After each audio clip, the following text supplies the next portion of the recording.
ओम राधाए स्वाहा।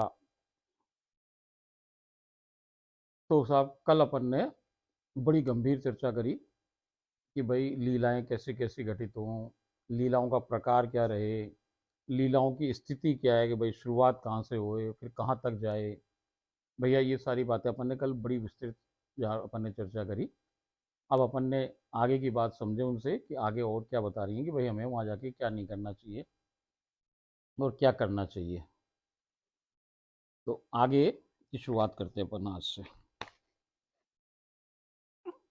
तो वो उन्होंने अपन को ये बताया था, यहाँ तरक्की एक प्रमुख बात पर सबसे ज़्यादा निर्भर करती है, वो है आध्यात्मिक लोभ।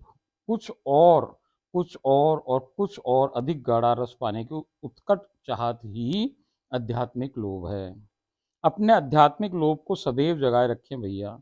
अभी तो रस समुद्र का एक किनका मात्र मिला है, ये तो अथाह असीम व रस समुद्र है। कोई ना जाने भैया कल और क्या दिखाए वो। और गहरी डुबकी लगाते जाओ और हर बार कुछ ना कुछ नया अनमोल प्राप्त करते आओ। इस गलतफहमी में नहीं रहना चाहिए कि हमें गोलोक का सब प्राप्त हो गया, अब क्या बाकी हो सकता है, हमें सब प्राप्त हो चुका है। इस गलत धारणा को मत रखिए। अभी तो केवल एक बूंद मात्र मिला है, ये तो अंतहीन भंडार है। स्वामिनी जी तो नित्य नवीना है भैया, क्षण क्षण बदलती रहती हैं। तो उनकी लीलाएं भी क्षण क्षण बदलती रहती हैं भैया। यदि ये यदि ये भी विचार है कि स्वामिनी जी की इच्छा अनुसार ही लीला संभव हो सकती है, कई कहें कि भाई लीला तो हम थोड़ी करें भाई, लीला तो राधा रानी करे, वही वही करेगी जैसे करेगी, हम मान लेंगे भाई वो करती जाएगी। यदि ये भी विचार है कि स्वामिनी जी की इच्छा अनुसार ही लीला संभव होती है, तो हमारे नई या आगे की लीलाओं में सम्मिलित होने को चाहने से क्या होगा। वो ये कहें भाई, उनका तर्क ये है कि भाई हमारे चाहने या नई तरह की लीला होने में हमारी इसमें क्या में क्या रोल है भाई, ये तो राधा रानी चाहे वो हो। तो ये जान लो, आपकी चाह बिना तो स्वामिनी जी भी सोचती हैं कि ये तो इसी में संतुष्ट है, कि भाई इसको तो इसी में तृप्त है, इसी में भाई किसी को पेट भर के भोजन खाना है। अब जैसे आप किसी पंगत में बैठे हो, आपकी भोग की प्रसादी चल रही है भैया, प्रसादी में आप बैठे हो पंगत में। पंगत में यदि वो बांटने वाला आ रहा है, भोजन आपको परोसगारी दे रहा है भाई, और परोसगारी में जो जो डोने आपके खाली हो गई उन्हीं को भरे भाई वो। और भरा हुआ हो तो उसमें कचू ना डाल जाए, और वो देख ले भाई थाली भरी हुई है तो उसमें कचू ना रखे। तो भैया ऐसी की ऐसी कहानी यहाँ भी है कि स्वामी जी देख लेंगे भैया जितना इसको दिया इसी में ये तो तृप्त है, ये भाई इसी को खाया जा रहा है, अब इसको नया कहाँ से देंगे, इसका खाली नहीं हो रहा जगह, तो भैया वो भी ना दे। तो ये बात अपन सोचें कि भाई स्वामी जी करे वही मिलेगी। अरे तो भैया स्वामी जी जब करेगी जब तो तेरी थाली खाली कर, तेरा पात्र खाली कर भैया, तो आगे को फिर रस मिले। तो इसीलिए कहें कि भैया जो प्राप्त है उसको बांटो, और बांटो और बांटो और बांटो, जिससे आपको रस को पात खुद पियो, पहले छक के पियो खूब गाओ, और सारे डोने खाली रखो भैया, सारे पात्र खाली रखो। तो जो परोसगारी नई नई आ रही है भैया वो आपको मिलती जाए। इसी प्रकार ये बात यहाँ पे वो बता रही हैं कि भैया कि लोग कहें कि साहब बिना स्वामी जी की इच्छा के तो कुछ भी नहीं होता, तो फिर भैया हम आगे का दिखलाने हम कैसे क्या हमारे करने से क्या होगा। तो ये जान लो कि आपकी चाह बिना तो स्वामिनी जी भी सोचती हैं कि ये तो इसी में संतुष्ट है, तो आगे का दिखलाने का क्या लाभ। नित्य नवीना को कभी भी संतुष्ट या तप्त लोग भाते ही नहीं है। देखो भैया एक बड़ी गुप्त बात, जिसका लोभ मर गया, आध्यात्मिक लोभ की बात हो रही है, संसारिक लोभ से बुरी कोई चीज ना भैया। तो आध्यात्मिक लोभ ही मर गया कि अब भैया हम तो तृप्त हैं, जो मिल रहा है उसमें हमें परमानंद मिल रहा है। तो भैया तुम्हें मालूम ही नहीं कि आगे क्या मिलने वाला है, तो तुम कैसे कहो कि भैया जो मिल गया ये बहुत पूरा मिल गया हमको, हम इसी में तृप्त हो गए। तो भैया अपनी या तो खुराक बढ़ाओ, अपना पात्र को बड़ा करो, या पात्र को रीता करो भैया, खाली करो, तभी तो उसमें आपको और रस आए। तो यही बात वो बता रही हैं भैया कि इसी में संतुष्ट है तो आगे दिखलाने का क्या लाभ। नित्य नवीना तो कभी भी संतुष्ट व तृप्त लोग उसको भाते ही नहीं है। ये तो छोटा सा नवजात शिशु भी जानता है कि मैं रोऊंगा नहीं तो माता मुझे दूध नहीं पिलाएगी। जिसकी कुछ नया पाने की आस ही समाप्त हो चुकी हो, तो उस नौकरानी को ऐसे मालकिन क्यों पसंद करेगी जिसे हर क्षण कुछ नया चाहिए। देखो भैया वो नित्य नवीना, उसको रोज हर क्षण हर घड़ी कुछ न कुछ नयो चाहिए भैया। तो वो नया का मतलब आपको भी तो वो नया दे, जो वो करे सो ही तो आप देखो। तो भैया वो नया नया करे, मगर आप तो पुराने से ही संतुष्ट हो गए, तो भैया आप कछु ना मिल रहा आपको आगे। ये तो बच्चा भी जाने वो बता रही हैं कि ऐसी नौकरानी से मालकिन क्यों पसंद करेगी उसको, कि जिसको वो मालकिन कैसी कि जिसको खुद को नया नया चाहिए, और नौकरानी को क्या है पुराना ही चाहिए। तो भैया फिर काम बात पड़े ना, नौकरानी की चवन्नी ना चले, मालकिन की चले। जो मालकिन चाहे सो नौकरानी करे, तब पार पड़े। तो ऐसे नौकरानी को पसंद ना करे। आप रोज रोज सब्जी बदल कर क्यों खाते हो भाई, वो क्वेश्चन कर रही हैं कि भाई आप जो रोज रोज सब्जियां मेन्यू बदल बदल के क्यों खाओ, आप रोज रोज नया मेन्यू क्यों बनाते हैं, रोज रोज नए कपड़े क्यों पहनते हैं, रोज नया श्रृंगार क्यों करते हैं, केवल इसलिए कि आप एक जैसा पसंद नहीं करते हो और बोर हो जाते हो। हमारी वाली स्वामिनी जी तो रोज रोज नहीं, क्षण क्षण नया चाहती है। रोज नया वो ही नौकरानी कर सकती है जो नवीन सोच वाली, इनोवेटिव हो, कुछ नया करने की अभिलाषा रखती हो। उन्हें कहकर तो देखिए कि मुझे कुछ नई व आगे की लीलाओं में शामिल कीजिए, वो जरूर आपकी प्रार्थना स्वीकार करेंगी। कुछ और नया पाने की आस का लोभ कभी मरने नहीं देना, ये लोभ ही स्वामिनी जू को अति प्रिय है। जो नित्य नवीन है, जो तो उन्हें निस्सैचरी भी वही पसंद आती है जिसे नित्य नवीन सर्वश्रेष्ठ सबसे अलग सेवा का सौभाग्य प्राप्त करने का नितांत तीव्र लोभ हो और सदा बना रहे। इसी बात पर निस्सैचरी की तरक्की निर्भर करती है। वरना तो आपकी आध्यात्मिक यात्रा आपकी मूर्खतापूर्ण सोच की मैं संतुष्ट हूँ, तृप्त हूँ, अब और क्या चाहिए, के कारण उसी स्थान पर रुक जाती है, आगे बढ़ती नहीं है। हमने तो सदा सदैव से ये अनमोल आध्यात्मिक तीव्रतम लोभ जागृत कर रखा है, और नित्य निरंतर स्वामिनी जी की कृपा से इसे जागृत ही रखेंगी। देखो भैया, बात समझो। ये जो लीलाएं घटित हो रही हैं, इसमें पहले आपका अवतारी लीला हो रही है, फिर अवतारी के बाद आपका प्रवेश नित्य निकुंज में हो रहा है।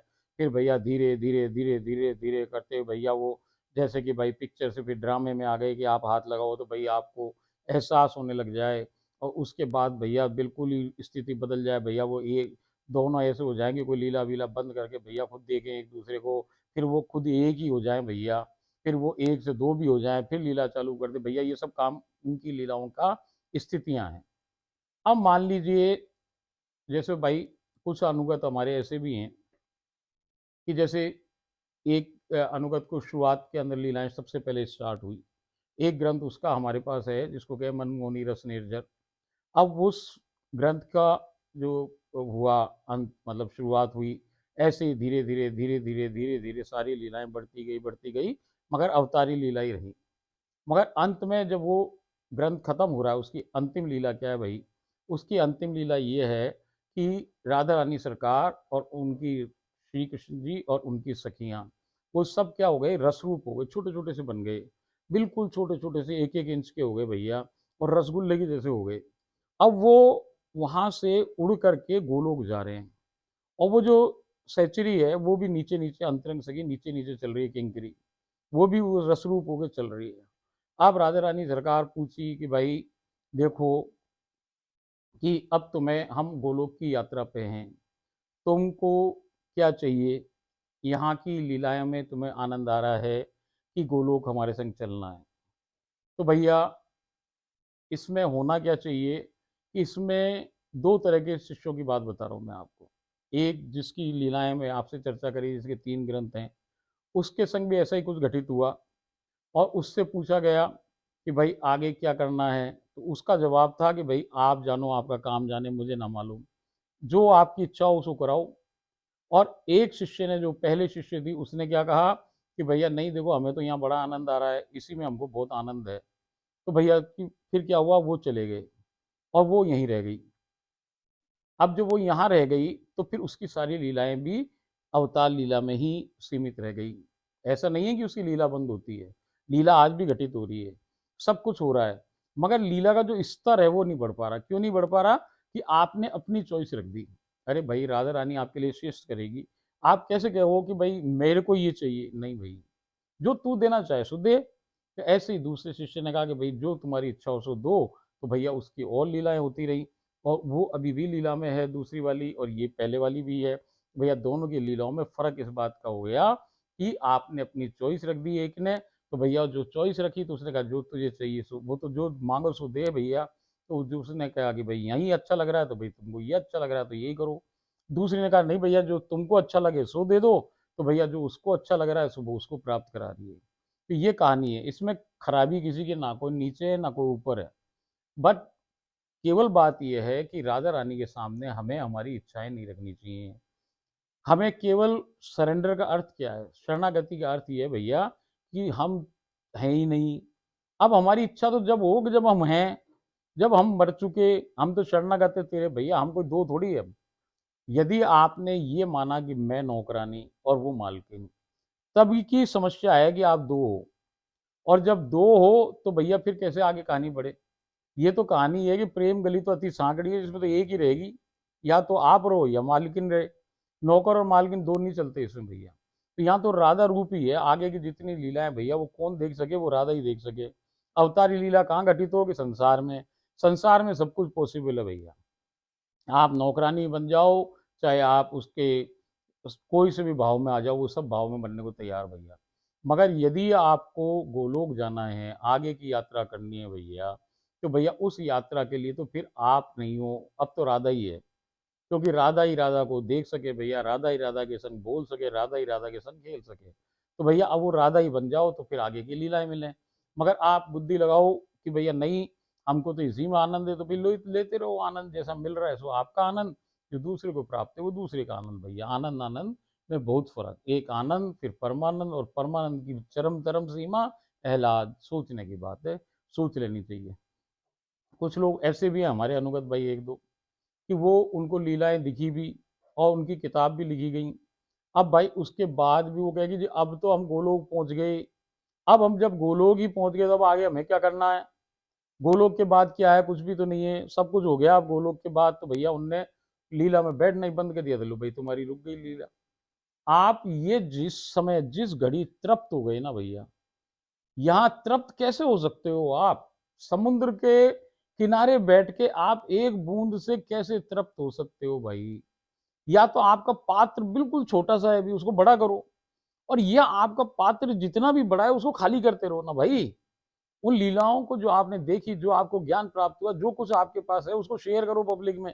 लोगों को बताओ और लोगों को लाओ, उनको रस पिलाओ। भैया वो भी रस रूप होंगे ना। अरे ये सारा दुनिया क्या है आप सोचो। ये हम सब अंदर ही तो बैठे हैं भगवान जी के। राधा रानी के अंदर बैठे हैं सब। अब जब हम अंदर हैं उसके तो हमसे राधा से भिन्न है क्या यहाँ? अपन ये सोचें कि भाई हम दूसरे को क्यों बताएँ? अरे भाई दूसरा कौन है? दूसरा भी तो राधा ही है। अरे उसकी मति भ्रष्ट है अभी क्योंकि माया ने उसको ढक रखी है। वरना तेर तुम्हारा और उसका रिलेशन क्या है? आपस में भाई-बहन ही तो हो। जीव सब भाई-बहन है भाई। एक माँ-बाप से निकले भाई, मनु शत्रुपा भी मान लो, ब्रह्मा जी के बाद ब्रह्मा जी ने मनु शत्रुपा बनाए भाई, उससे ही तो सब निकल के आए। ये धर्म, जात, ये वो, मेरा, पराया, मेरा परिवार, फलाना, मेरा देश, मेरा ये सब, ये किसने किया? ये मानव ने कर लिया भैया। उसके तो सारे जीव बराबर हैं। अब जब उसके सारे जीव बराबर हैं तो भैया सबके सब भाई-बहन हैं। तो भैया जब सब भाई-बहन हैं, तो एक भाई के पास यदि कोई चीज़ हो, तो वो अपने दूसरे भाई को क्यों नहीं बाँटेगा? आप ये भेद क्यों करने लग गए कि भैया दूसरा दूसरा और मैं हूँ। मैं नहीं हो सकता यहाँ। यहाँ तो हम की कहानी है, हम सभी एक हैं। यहाँ कोई मैं और तू थोड़ी है, यहाँ तो हम हैं। मैं और तू मिलके अब हम हो गए। जब ये भाव पैदा हो जाएगा कि ये सब जो कुछ दिखा रहा है, जो कुछ पसा रहा है, जो कुछ दिख रहा है भैया ये सब राधा है। पेड़ भी राधा है, ये भैया जानवर भी जितने घूम रहे सब राधा हैं, ये सारे जीव, ये जंतु, ये प्रकृति, ये सब राधा ही तो है भाई। तो जब सब राधा है तो सब में बाँटो भाई। राधा ही अपने को प्राप्त कोई चीज़ भाई, कोई घर के अंदर कोई आपको एक परिवार के अंदर भाई आप कोई एक आदमी मंदिर गया, अब वहाँ से प्रसाद लेके आया और वो प्रसाद को क्या करे भैया वो अपने सारे परिवार वालों को बाँटे, चाहे इतना-इतना से ही बाँटे कि भाई सब पाओ। तो ऐसे आप भी बाँटो भाई, आप बाँटोगे तो आपका पात्र खाली और खाली पात्र वो छोड़ती नहीं भैया, उसके अंदर नया रस डालती रहेगी, डालती रहेगी, डालती रहेगी। बाँटो, खुद पियो, छक के पियो, दूसरों को पिलाओ, फिर खाली कर लो, फिर भरेगा, फिर पिलाओ और फिर खुद भी पी लो। और भाई ऐसे काम चलता रहेगा, क्योंकि पात्र को कितना बड़ा करोगे, समुद्र आ जाए ऐसा पात्र किसी के बस के पास नहीं है, किसी के पास ना भैया, पात्र तो छोटा ही होए, बट खाली करते रहो उसको बार बार। यही सारी बातें हैं भाई, ये आपको इसलिए बताई जा रही है कि ये स्थितियां किसी के संग भी उत्पन्न हो सकती है। तो आपको ये पाठ ही इस बात का है कि आपको गोलोक यानी राधा रानी प्राप्त हो गई, तो अब आपको क्या करना चाहिए और क्या नहीं करना चाहिए। हमने कुछ हमारे माध्यम से स्वामिनी जी के बने अनुगतों को इसी भूल के कारण ऐसे ही एक स्थान पर रुकते हुए देखा है। कुछ हमारे माध्यम से बने स्वामिनी जी के अनुगतों को तो गोलोक की आगे तक की लीलाओं के बाद भी रुकते हुए देखा है, जहां उनका लोभ समाप्त हो गया। हम हमें तो सब प्राप्त हो गया, गोलोक के बाद और क्या चाहिए। इस मूर्खतापूर्ण सोच ने लीलाएं ही रुकवा दी। संसार पुनः इस कदर हावी हो गया कि वो 24 घंटों में से मात्र आधा घंटा, 1 घंटे का समय भी लीलाओं में बैठने हेतु निकाल ही नहीं पा रहे। और इस अनमोल उपलब्धि को सहज में ही जैसे मुट्ठी में रेत बिखरती जाती है भैया, रुकती ना, ऐसी सब कहानी खत्म हो जाती है। यही कहानी हो रही है भाई।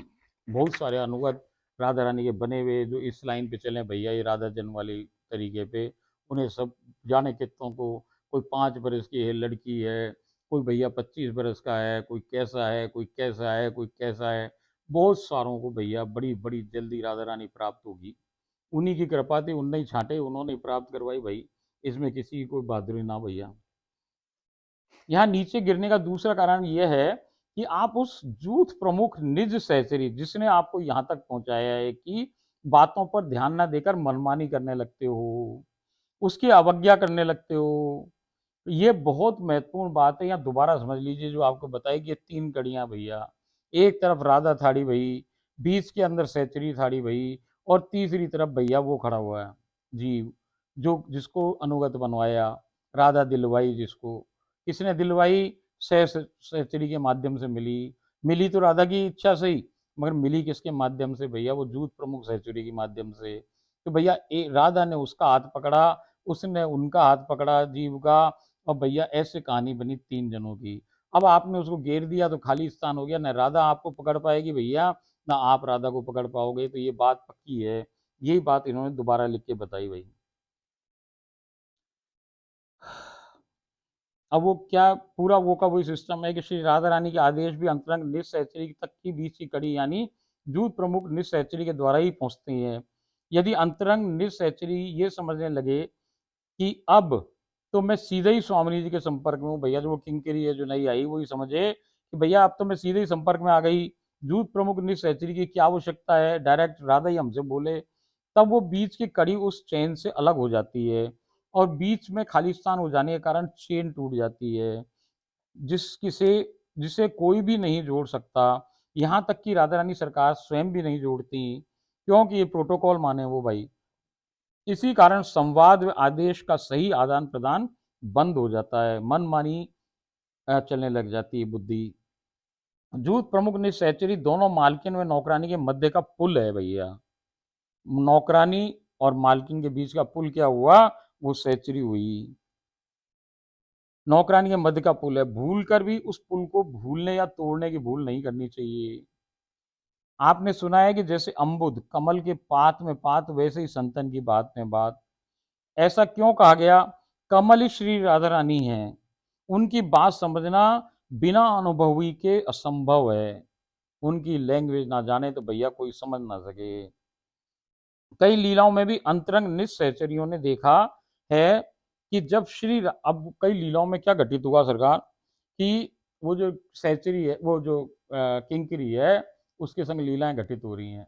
अब वो जो लीला घटित हो रही है तो राधा कृष्ण जो आपस में बात कर रहे हैं, पहले की लीलाओं में बात भी करे भाई वो, तो वो जो बात कर रहे हैं, और वो राधा रानी अपनी सखियों से जो बात कर रही हैं, वो कोई और ही लैंग्वेज है, जो उस किंकरी के समझ में ना आ रही उस समय, क्योंकि वो लैंग्वेज वो जाने ना भैया। मगर भैया वो सहचरी तो जाने, क्योंकि वो वहीं से आई, तो वो तो जाने भैया उस लैंग्वेज को। तो जो लैंग्वेज जाने उसी से आप करवाओ। देखो भाई मेरा काम क्या है, मैं all India ministry of tourism government of India से गाइड हूँ भाई। मैं अंग्रेजन के ग्रुप को घुमाऊँ सब जगह। तो अब एक देश, एक अमुक पर्टिकुलर एक देश है, उसमें क्या हुआ भाई कि जैसे अपन बोलते हैं ना ऐसे, यस कोई पूछना चाहे कि भाई आपको ये चीज़ कैसी लग रही, तो अपन कहें भाई हाँ अच्छी, आप चलोगे, हाँ, ऐसे अपन हाँ करें। और कोई कहे ना, तो वो अपन ऐसे करें ना। और वो एक देश ऐसा है भैया जिसके लोग आए ना, वो क्या कहें, उनसे कहो हाँ तो वो करें हाँ, ऐसे करते नहीं लाए। और उनको करना हो ना तो वो करें ना, ऐसे। तो भैया अब क्या हुआ, अब यदि कोई हिंदुस्तानी उसको देख ले, बात करे भाई, तो वो क्या सोचे कि आपने कहा जैसे कि भाई आप ये काम करोगे, तो उसने कहा यूं, आपने क्या सोचा कि ये तो यस कर रहा है भाई, आप उसको वहां ले गए, वो जाके कहे कि अरे ये तुम कहाँ लाओ, हमने तो मना कर दी तुमको, तुम क्यों लाए ऐसी जगह। तो भैया वो लैंग्वेज की फर्क हो गई। अब जो लैंग्वेज कोई जानने वाला हो, सो तो समझ जाए भैया कि ये क्या कह रहा है। जैसे हम तो रोज घुमाएं, तो हमें मालूम भैया कि ये ऐसे करे इसका मतलब ना है, और ऐसे करे इसका मतलब हाँ है। तो भैया फिर क्या हो कि हमको तो पता, अब जिसको ना पता वो क्या सोचे कि भैया उसने कहा कि भाई ये करोगे, उसने कहा यूं, तो मतलब वो कह रहा है कि नहीं, और आप सोच रहे हो हाँ। तो ऐसी की ऐसी कहानी यहाँ पे भाई, कि राधा रानी बोले क्या, उसको मतलब क्या हो, ये कोई वहां की भाषा जानने वाला ही बता सके भाई। ये नए जीव की बस की बात ना, कि राधा जो बोल रही है वो आप समझ जाओ। भैया बड़ी बड़ी अनुभवी जो हमारी ये दूसरी वाली है, इसकी इसको समझ में ना आती। ये रोज रोज पूछे भैया कि इस लीला ये घटित हुई, अब इसको मतलब क्या है। कई बार तो राधा गए उनसे कि भैया तेरी उससे पूछ, गुरु से पूछ, सदगुरु से पूछ जाके, वो बताए तेरी सखी सहचरी इसको मतलब क्या है।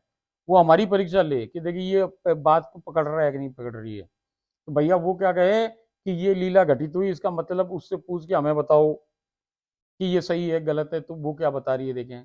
अब वो लीला तो जाने क्या हो रही है वहां, और उसको मतलब जाने क्या है। कभी कोई सौभाग्य प्राप्त हुआ और अपन लीलाओं पर चर्चा करें तो सुनना आप, तब आपको समझ में आए कि भैया कितनी कहानी गलत है। आपको वो दिखता क्या है और होता क्या है, वो बोले क्या और मतलब क्या निकले। कई लीलाओं में भी अंतरंग निस्सहचरियों ने देखा है कि जब श्री राधा अपने श्री कृष्ण से या सखियों से बात करते हैं, तो वो बातें उस अंतरंग निस्सहचरी को समझ में ही नहीं आती, क्योंकि उनकी भाषा ही कुछ और होती है। जब राधा रानी ने कहा कै, फॉर एग्जाम्पल उसने कहा कै, और जो किंकरी या मंजरी या सहचरी है उसने क्या समझा, खे मैं रे या वह, कुछ और ही समझ गई वो।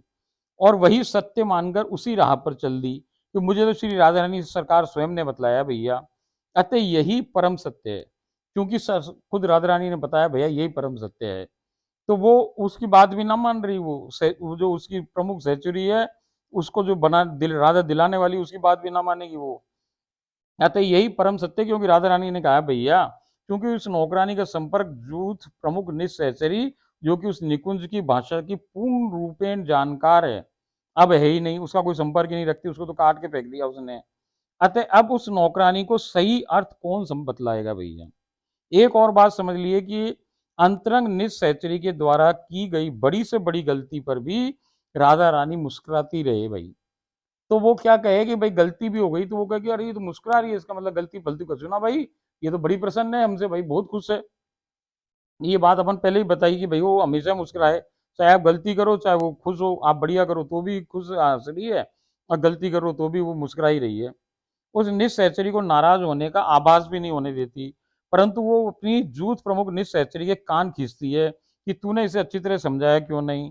हमारे कान तो अनेकानेक बार श्री राधा रानी रोज खींचे भैया, हमारी उन अंतरंग निस्सहचरी की गलती के कारण, जिनके हमारे जिनको हमें माध्यम बना स्वामी जी ने अपनी अनुगत बना रखा है। अतः आपकी अपनी जूथ प्रमुख निस्सहचरी जिसके मार्ग पर चलकर आप यहाँ तक पहुंचे, उससे दूरी ना बना कर रखें भैया। सदा उसके संपर्क में रहें और सब छोटी बड़ी बातें पूछते रहें, तभी इस मार्ग में आगे बढ़ना संभव है। नहीं तो निश्चित ही आप मार्ग के किसी स्थान पर खड़े हो जाएंगे और आपकी यात्रा रुक जाएगी। बात समझ लो भाई। यहाँ बार बार जूथ प्रमुख निस्सहचरी का नाम आया है, ये कौन है। हमारे अनेकानेक पिछले जन्मों के पहले हम सब आए कहाँ से हैं।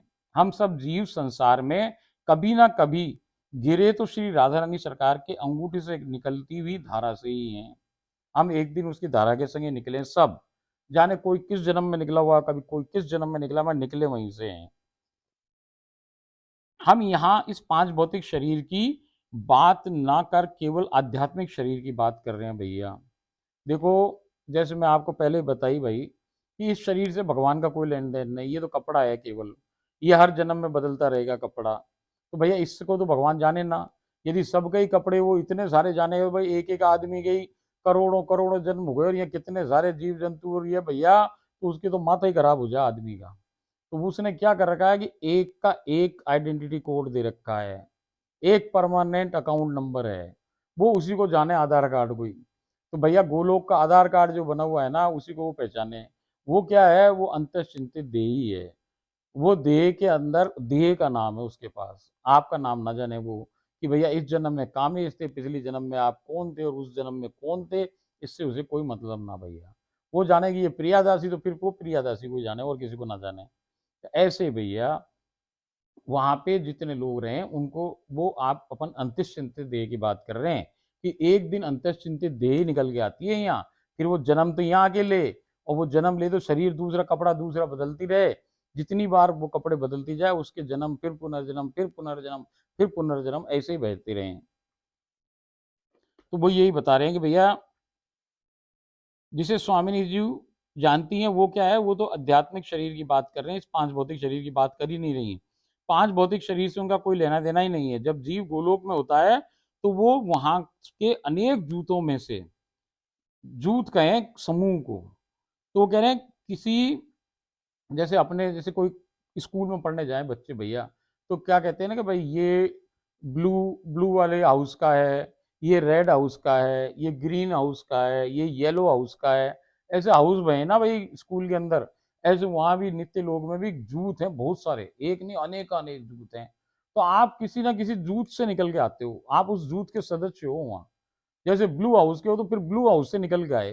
तो जो ब्लू हाउस का मॉनिटर है, जो हेड है, वो जो वो है ना, उसी को कहें कि जूथ प्रमुख सहचुरी।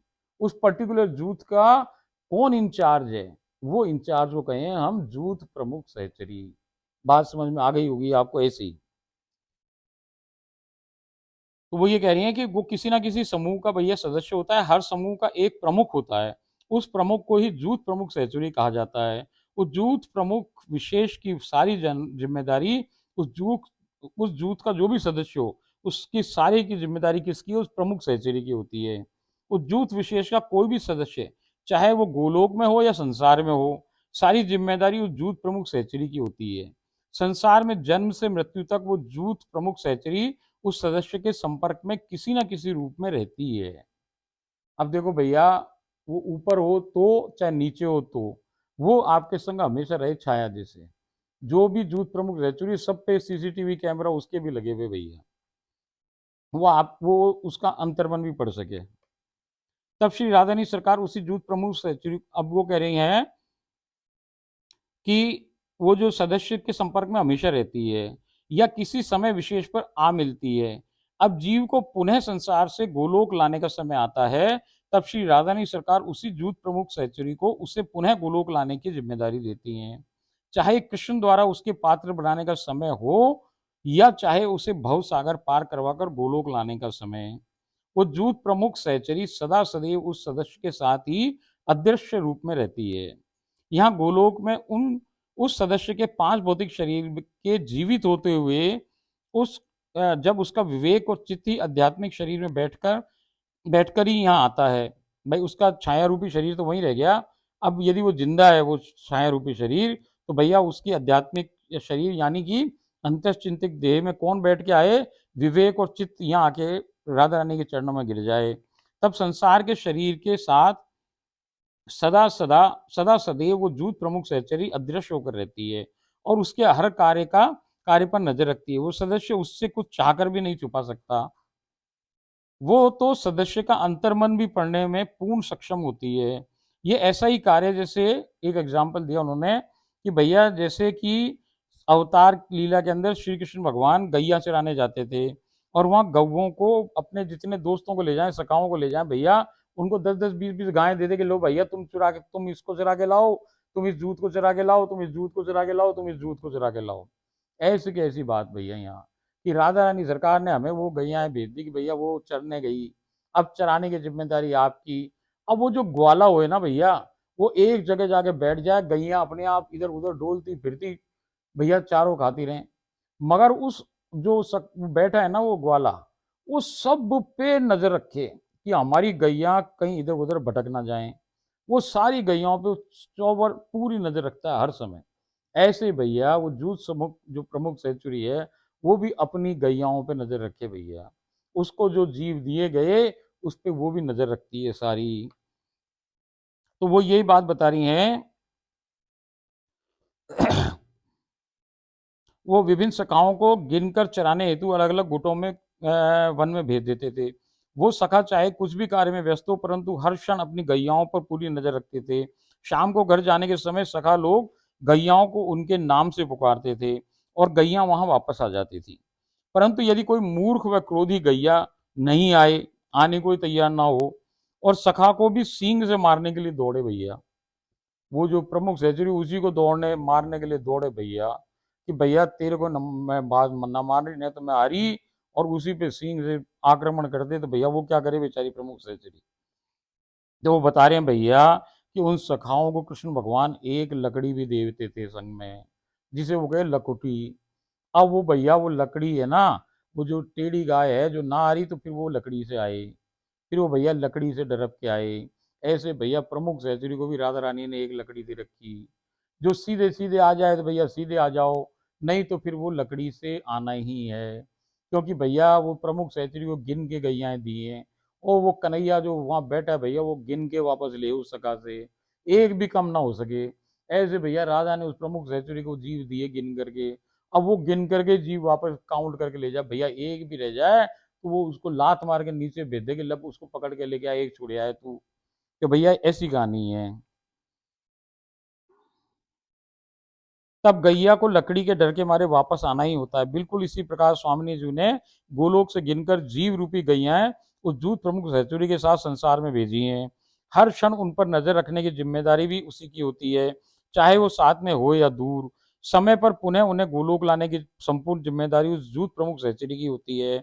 यदि उनमें से कोई मूर्ख जीव संसार के मोह में फंसकर वापस उस दूत प्रमुख सहचुरी के कितने भी प्रयास के बाद भी आना ही नहीं चाहे, तो स्वामिनी जी ने एक अदृश्य लाठी भी उसको दे रखी है, जिसकी मार दिखलाई नहीं पड़ती भैया, परंतु जीव को दौड़ते हुए उस जूथ प्रमुख सहचरी के पास चाहकर या ना चाहते हुए भी आना ही पड़ता है। जूथ प्रमुख सहचरी को तो लिस्ट के सारे जीवों को गिनती स्वामिनी जी के को गोलोक पहुंचाकर करवानी होती है। अगली बात, अगली सावधानी ये है कि जब आपको इसलिए भैया सारी गैयाओं प्रेम से आ जाओ, काय को लाठी की जरूरत है।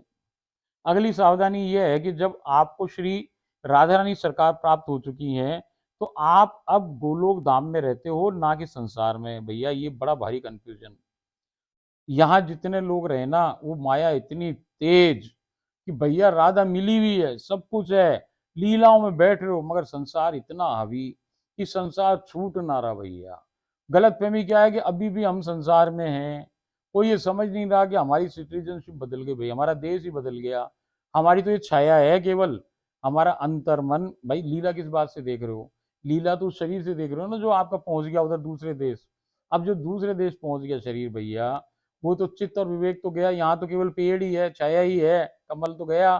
तो भैया वो कमल चला गया, पेड़ की छाया, तो छाया को यदि हम सोचे कि भाई ये कीचड़ के अंदर अभी भी हम यही हैं, तो भैया फिर पार ना पड़ेगी। तो वो यही बात बता रही हैं कि भैया अगली सावधानी है कि आपको श्री राधा सरकार प्राप्त हो चुकी है, तो आप इस गोलोक धाम में रहते हो ना कि संसार में। इस सत्य को अपने दिलो दिमाग पर मोटे मोटे अक्षरों में लिख लीजिए। अतः किसी संसारी साधन, नियम, व्रत, त्योहार व उपवास, पूजा अर्चना, पूजा स्थलों, मंदिर, धाम, अतः इन किसी की भी कोई अब जरूरत ना भैया। धाम का महत्व भी केवल कृष्ण प्राप्ति तक ही सीमित है।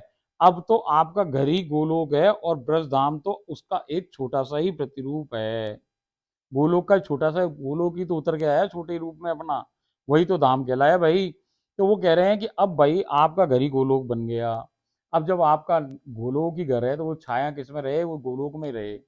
छाया भी गोलोक में रह रही है, और वो शरीर तो उस गोलोक में गया भैया। तो ये जो आपका घर है ना, ये स्वयं ही अब नित्य गोलोक बन गया है, नित्य वृंदावन बन गया। तो भैया अब आप इधर उधर डोलने की जरूरत क्या। अब देखो भाई, मैं आपको पहले भी समझाई कि ये जितने देवी देवता हैं, यहाँ तक कि भैया विष्णु और ये ब्रह्मा और ये महेश हैं, और फिर महाविष्णु महाब्रह्मा और महामहेश हैं, महाशंकर हैं, भैया मैया महाशिव है, इनकी विसात नहीं कि ये वहाँ गोलोक में इनका प्रवेश ना भैया, ये नित्य गोलोक नित्य वृंदावन में न जा सके भैया। तो फिर ये जब जा ही नहीं सकते, तो हम त्योहार किसके मना रहे हैं। हम भाई, जब देवता वहां उपस्थित ही नहीं है, जिस जगह देवता उपस्थित ही नहीं है, तो भैया फिर उसका त्योहार किस बात का मना रहे हो। संसार वाला तो इसलिए मना रहा है कि भैया वो भी संसार में पड़ा है, तो भैया उसके तो वहां देवता है, तो वो देवता की पूजा कर रहा है। आपके तो देवता, जिस देश में आप रहो उसमें देवता रहे ना भैया, तो फिर किस बात की आप किसकी पूजा कर रहे हो। जो चीज अवेलेबल नहीं है उसकी तो पूजा कर रहे हो। और जो बैठा बैठा हुआ है भाई राधा कृष्ण, उनकी करो ना, उनके सारे त्योहार करो, उनकी सारी खातिरदारी करो, उनकी सेवा करो भैया, उनके त्योहारों में बढ़ चढ़ कर काम करो।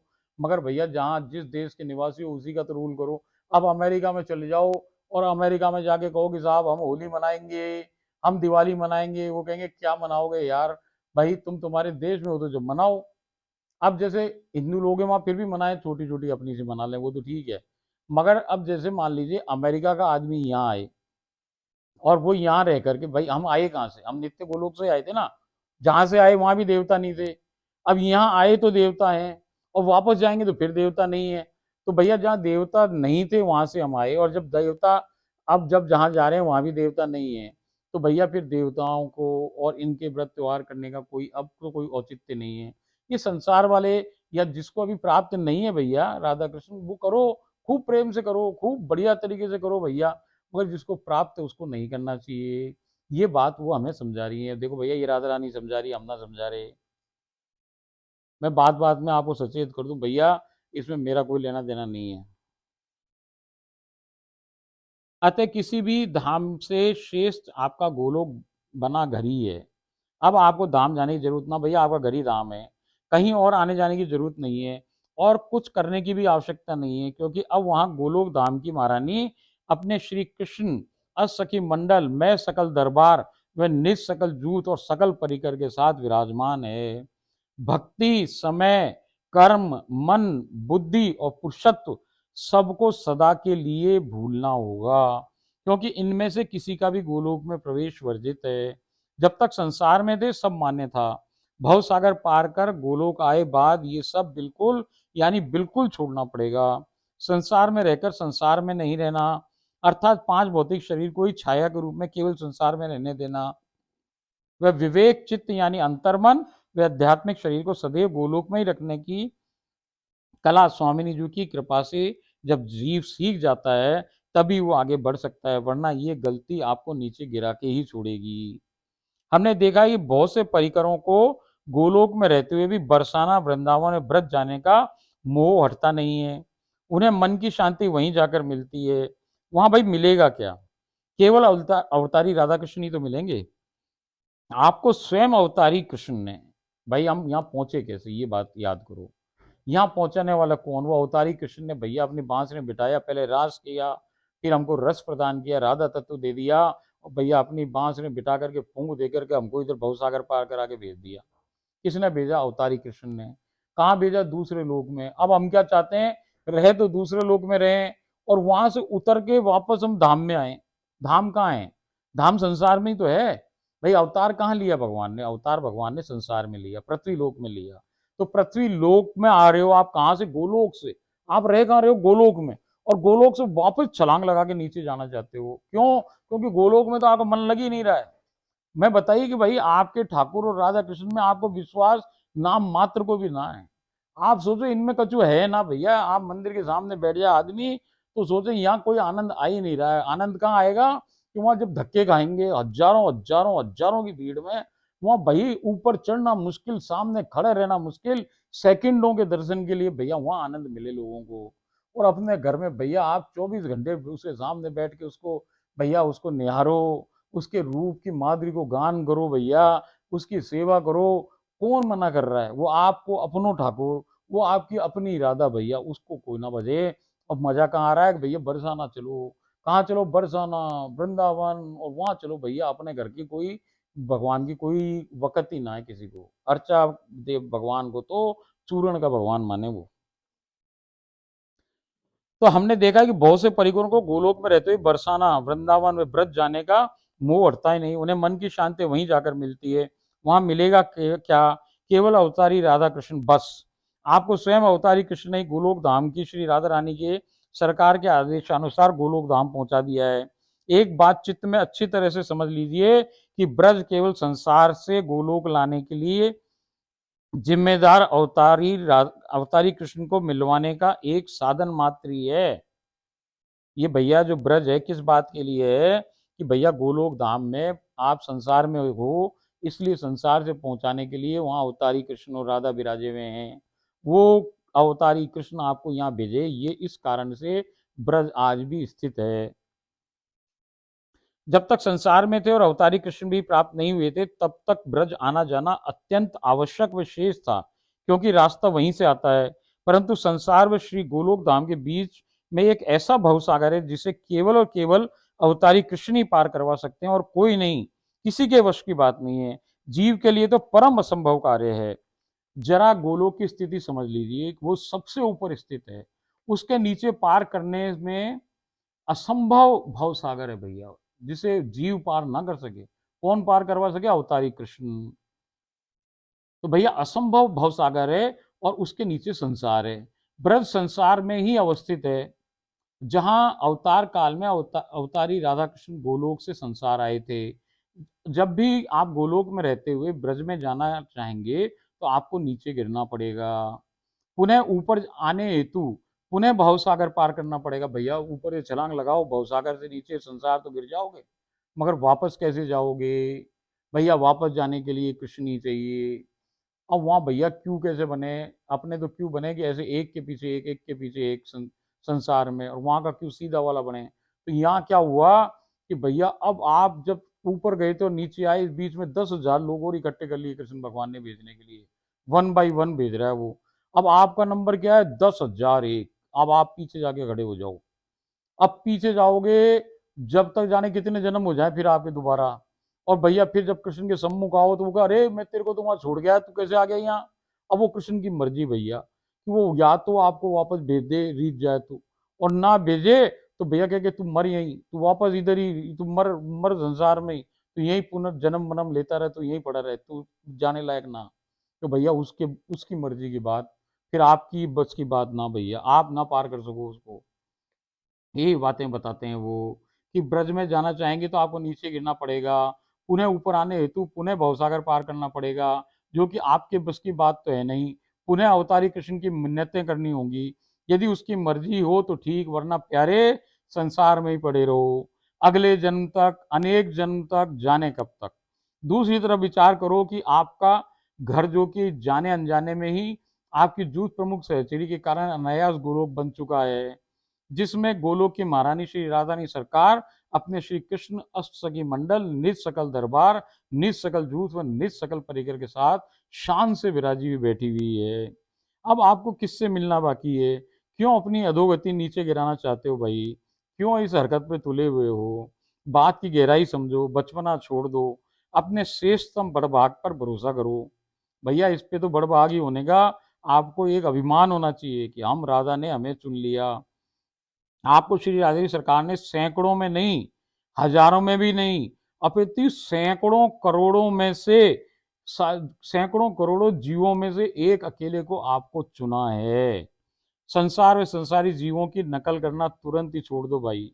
यदि फिर भी दिल ना माने तो अपनी, भैया फिर भी यदि आपका दिल नहीं मान रहा हो, तो कम से कम फिर एक काम करो। क्या करो भैया? कि वो जो आपकी जूथ प्रमुख सहचुरी है ना, उसको साथ लेकर जाओ, या उसकी आज्ञा से वहां जाओ। क्यों जाओ भैया? वो क्या करेगी? वो आपको एक रस्सी बांध के भेजेगी संग में। वो तो ऊपर ही है। अब आप ऊपर से नीचे गिर रहे हो, तो वो आपको जैसे रस्सी से बांध देगी एक से, और फिर कहेगी जाओ भैया ब्रज घूम आओ। और जब आप ब्रज घूम के आओगे, तो वो रस्सी खींच के भैया खुद ही ले जाए, कृष्ण की जरूरत ना।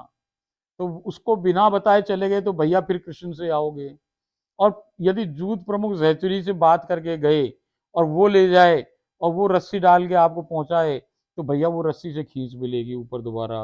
यही कारण है कि उसकी इंफॉर्मेशन दे के जाओ। हो।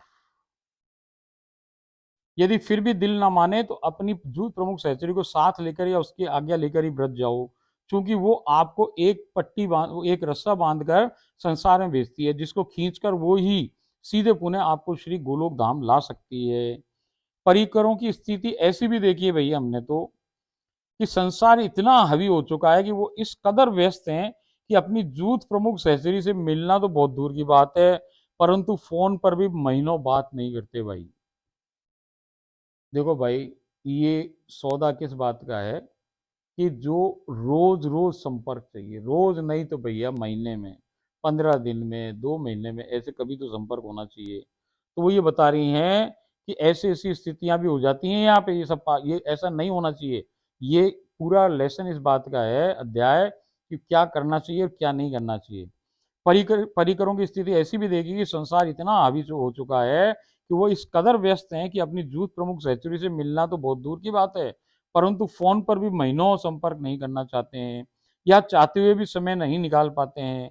एक बात नोट कर लो, उस जूथ प्रमुख सहचरी का एक शब्द, अंडरलाइन कर लेना साहब, एक बात नोट कर लो, जूथ प्रमुख सहचरी का एक शब्द ही आपके कान में पड़ जाने से आपको पता भी नहीं चलता कि आपका ना जाने कितना कल्याण हो जाता है।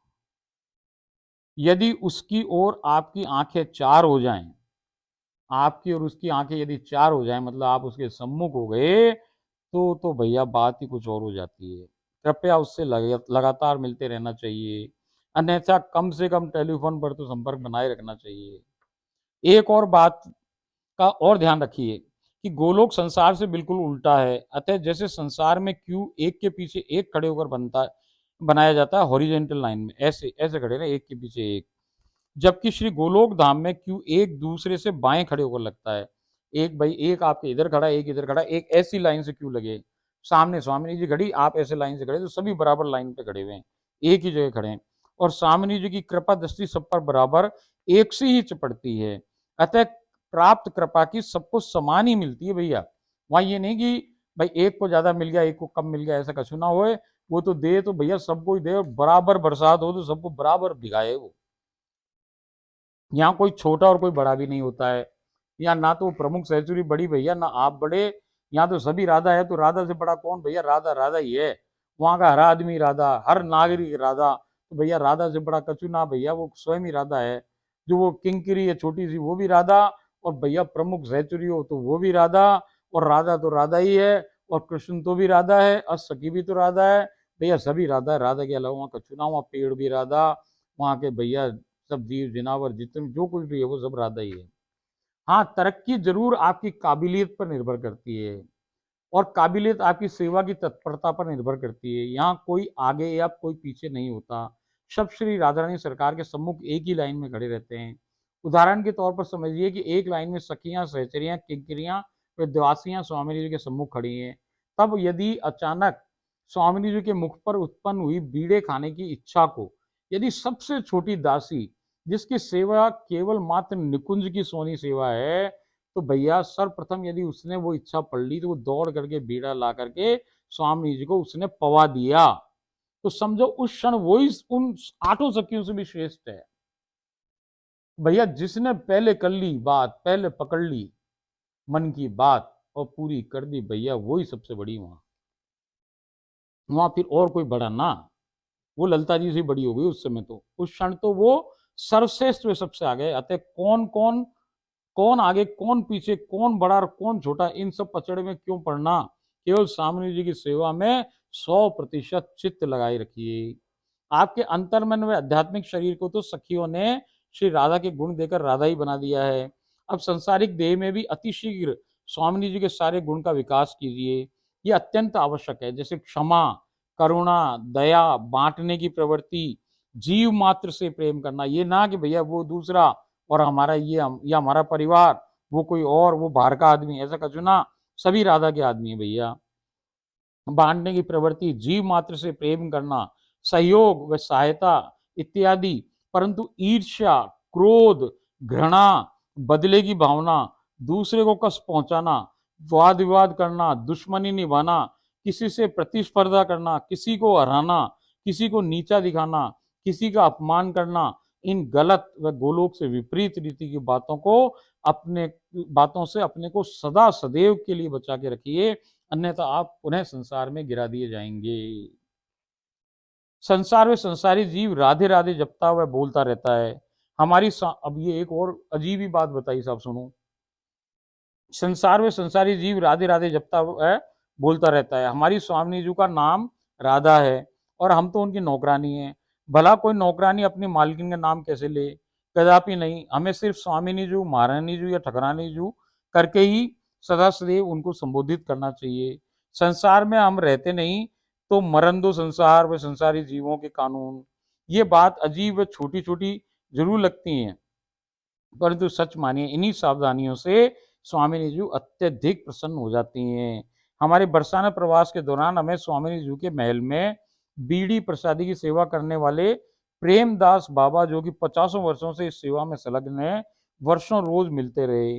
वो जब भी स्वामिनी जी की बात करते हैं तो उनका नाम नहीं लेते, बल्कि महारानी ने ऐसा कहा, महारानी ने ये बतलाया कहकर बोलते हैं, क्योंकि वो इस बात के पीछे का मर्म भली भांति जानते हैं। संतों की बातों में बहुत गहरे तथ्य छुपे रहते हैं। सदैव उनके द्वारा बतलाए गए नुस्खों को जीवन में उतार लेना चाहिए। हम तो वर्षों से यही करते आ रहे हैं। यहाँ इस बात को लिखने का कोई संदर्भ नहीं है, परंतु संतों की बातों को सबसे बड़ा सत्संग होता है संतों की बातों से। अतः स्वामी जी स्वयं लिखवा रही हैं, हम क्या करें। प्रेमदास बाबा का प्रथम मिलन बहुत ही रहस्यमयी रहा। प्रेमदास बाबा को हम जानते तो बहुत पहले से थे, परंतु हमारा उनसे कोई परिचय नहीं था, ना ही वो हमें जानते थे। जबकि संपूर्ण बरसाना हम पति पत्नी को जयपुर वाले के नाम से जानता है। जब हम महल जाते थे, हम पुजारी जी के निवेदन कर बीड़ा प्रसादी लिया करते थे। समयावधि में स्वामिनी जी ने हमें बीड़ा प्रसादी का महत्वपूर्ण पूर्ण रूपेण इसका महत्व समझा दिया। तब हम में ललक पैदा हुई कि हम किसी प्रकार महल की सेवा हेतु वस्तुएं उपलब्ध करा सकें, परंतु ये बात हमने किसी से कही नहीं। आपको जानकर आश्चर्य होगा कि जिस स्थान पर हम नित्य महल में बैठते हैं, वहीं बैठकर हम इसी विचार विमर्श में थे दोनों पति पत्नी कि कैसे इसकी शुरुआत हो सके। तभी अचानक एक आवाज हमारे पीछे से आई, महारानी तुझसे बीड़ा की सेवा मांग रही है भाई। ओहो, देखो भैया, रोंगटे खड़े होने लग गए।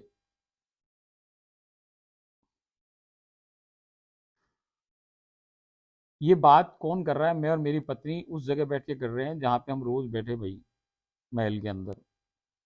तो वहाँ हम ये सोच रहे हैं कि हम कैसे बीड़ी प्रसादी महारानी जी की सेवा में संलग्न हो सकें।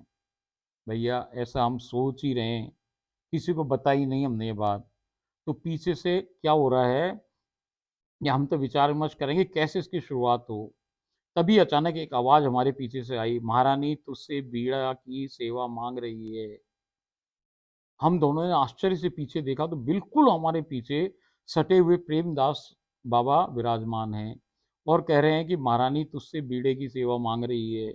हम दोनों की तो प्रेमाश्रुओं की झड़ी लग गई। हम तो स्वामी जी को और बाबा को धन्यवाद देने करने की स्थिति में भी नहीं रहे। भैया झट बाबा के चरण पकड़ सेवा की जानकारी ली और अगले दिन से ही स्वामिनी जी की बीड़ा प्रसाद की सामग्री की जिम्मेदारी इस प्रियादर्शी जोड़ी पर स्वामिनी जी ने अत्यंत कृपा कर सौंप दी। और वर्षों जब तक हम बरसाना में रहे, हम पर बनी ही रही। फिर तो बाबा से प्रतिदिन ही सत्संग होता रहा। यहाँ प्रियादासी की वाहवाही मत देखिएगा, ध्यान इस बात पर दीजिए कि हमारी पुकार सुन स्वामिनी जी ने अपनी निज सहचरी को अपनी इच्छा बतलाने को भेजा। प्रेमदास बाबा कोई साधारण संत ना होकर स्वामिनी जी की निज सहचरी ही है भैया, जिनसे उनका वार्तालाप नित्य निरंतर होता है, इसीलिए वो उनका नाम ना लें भैया। ये देखो उनका चित्र है, ये प्रेमदास बाबा है भाई। कभी बरसाने मंदिर जाओ और भैया ऐसा सौभाग्य हो तो इनके चरण पकड़ लेना, इनसे बहुत काम बन जाए आपका। संत के दर्शन दुर्लभ होते हैं, कृपया दंडवत प्रणाम कर लेना आप इनको। एक समस्या हमें माध्यम बना स्वामी जी के अनुगतों के सम्मुख आई है कि कुछ महिलाएं एक संयुक्त परिवार में रहती हैं और वहां के पुराने वर्षों से चले आ रहे अज्ञान के कारण सभी देवी देवताओं को उसी मंदिर में राधा कृष्ण के साथ बैठा रखा है, क्योंकि वो उस घर की बहू है। अतः सास ससुर सांसारिक रिश्तेदारों व समाज के कारण अपना मन होते हुए भी परिवर्तन करने में असमर्थ हैं। उन्हें सब व्रत त्योहार भी करने पड़ रहे हैं, उन्हें सब मंदिरों में जाना भी पड़ रहा है, वो क्या करें? हमने हमारे स्वामिनी जी से ये पूछा तो उन्होंने क्या बतलाया। पहली बात तो ये है कि मैं स्वयं ही तो सब कुछ करती और करवाती हूँ, परंतु अपने निज जनों की यही परीक्षा की घड़ी होती है। देखो भैया, बहादुरी कितनी भी कर लो, मगर राधा रानी कह रही है कि ये तो मैं उनकी परीक्षा लूँ कि विपरीत परिस्थिति में आदमी मेरी कैसी भक्ति करे, कैसा प्रेम करे।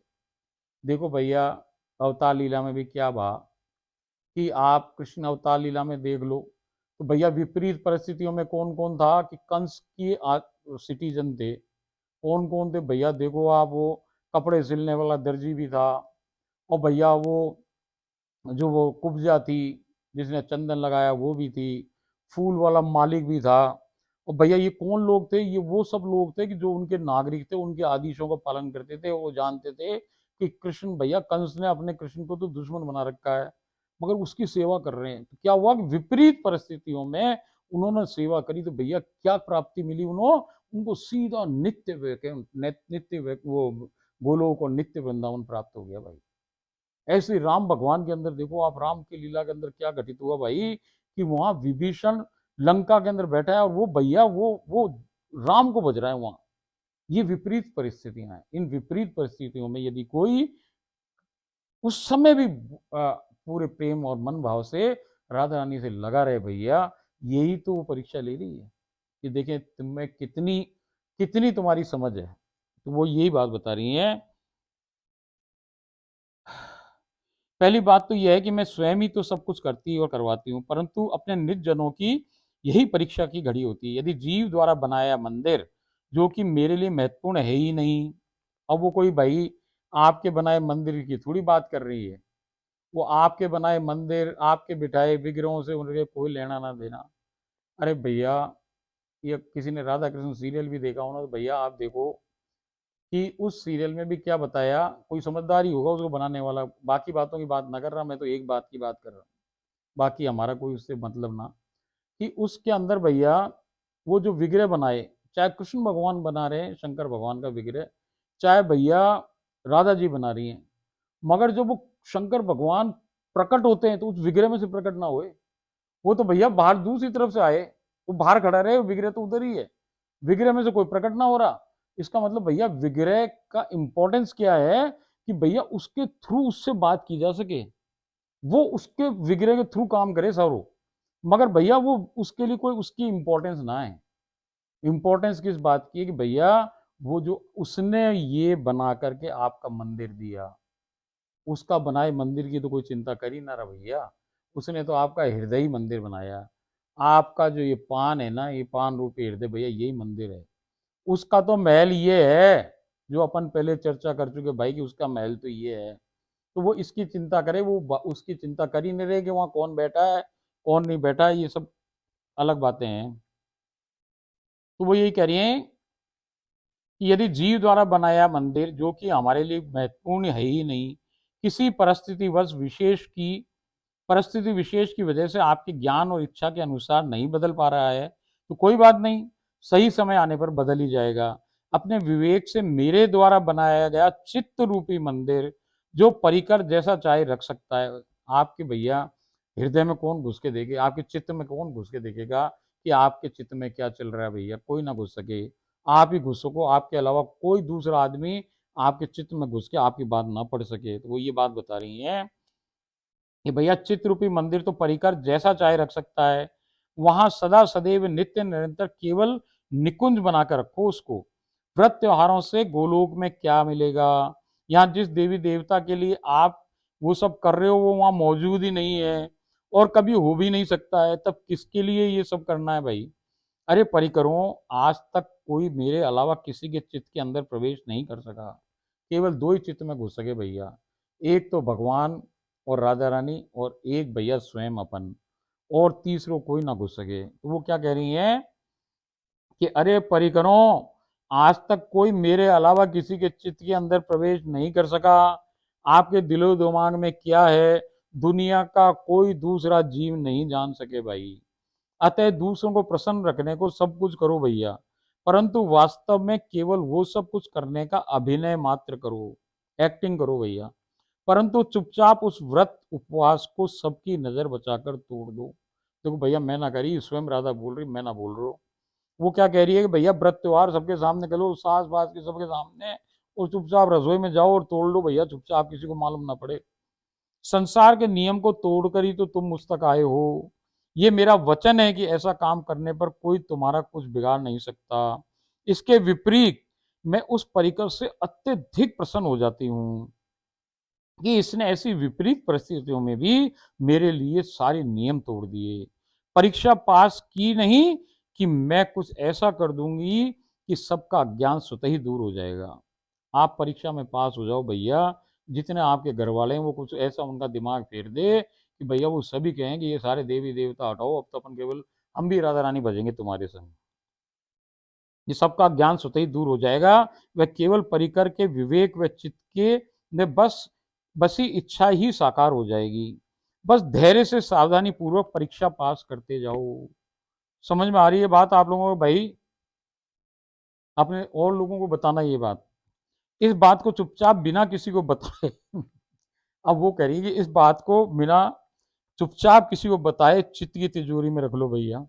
जैसा स्वामी जी ने बताया केवल वैसा ही कीजिए, वरना तो सावधानी हटी और दुर्घटना घटी भैया।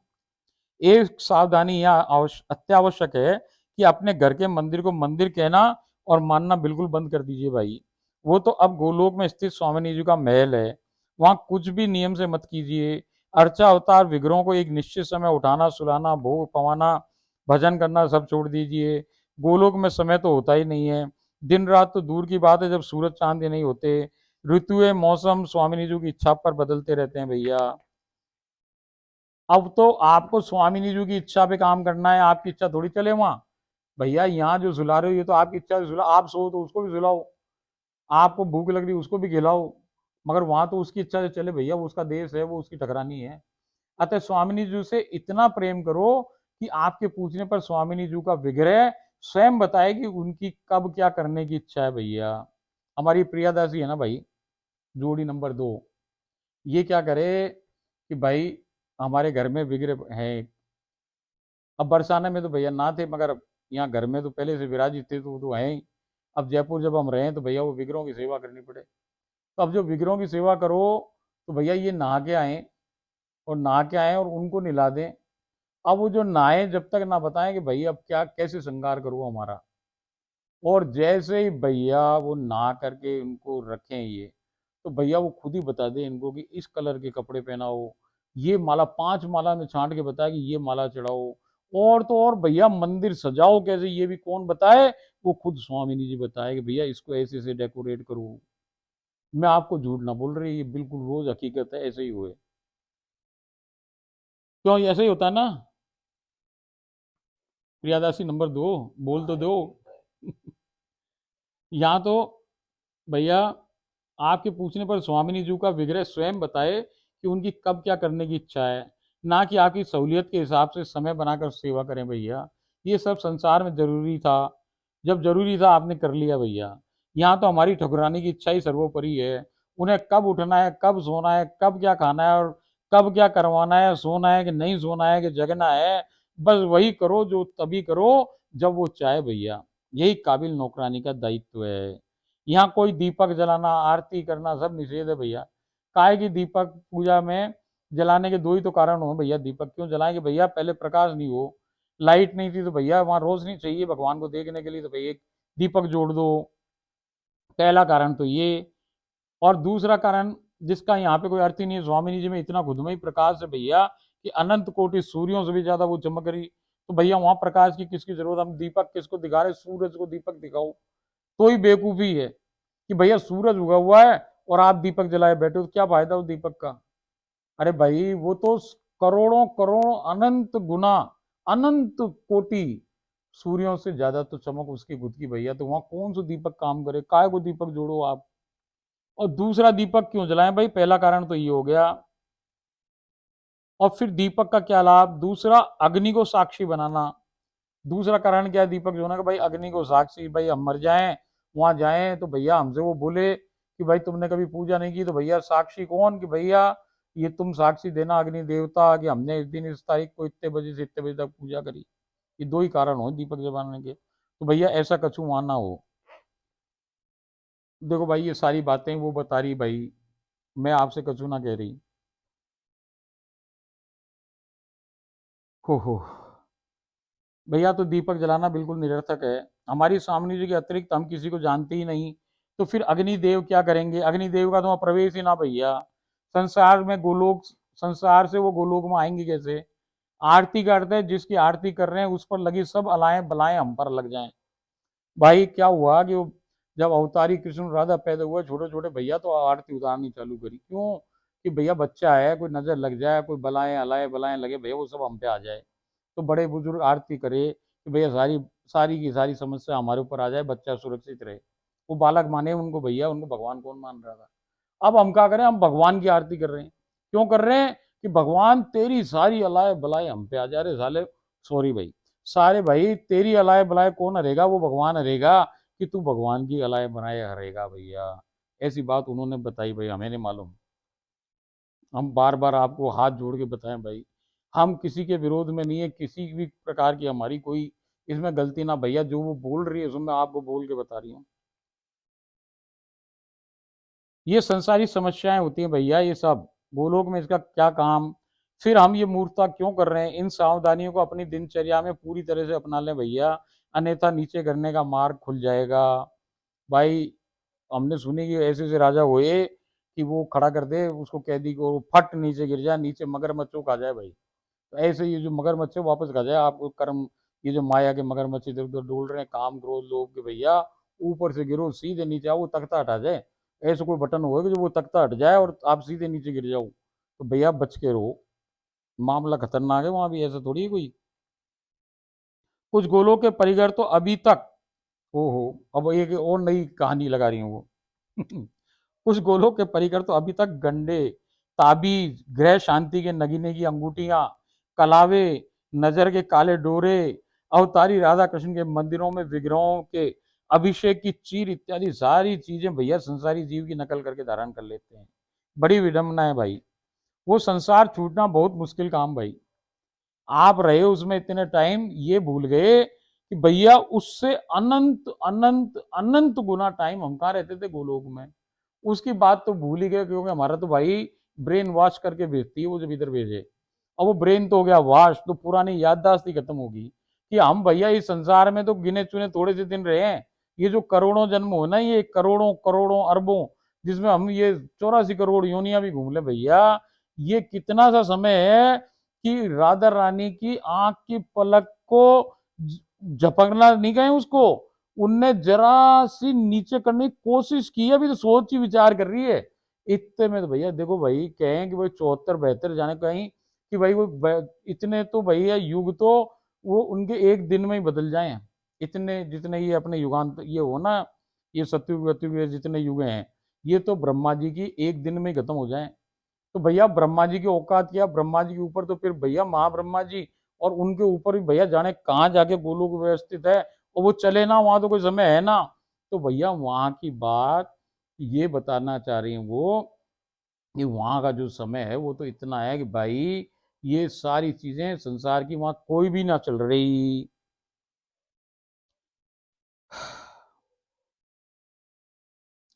बड़ी विडंबना है भाई, संसार छूटना बहुत ही मुश्किल काम है।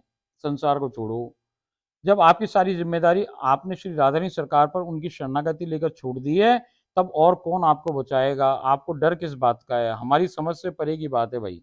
एक सत्य आज जान लीजिए कि जैसे ही स्वामिनी जी किसी को अपना परिकर बनाती हैं, उसी क्षण उसकी अंतश्चिंतित देह के शीर्ष पर अपनी चंद्रिका का एक प्रतिरूप लगा देती हैं। चलो अब ये बात कल करेंगे, सब बहुत सारी होगी। अब ये बात अपन कल करें, क्योंकि ये बहुत लंबी बात है।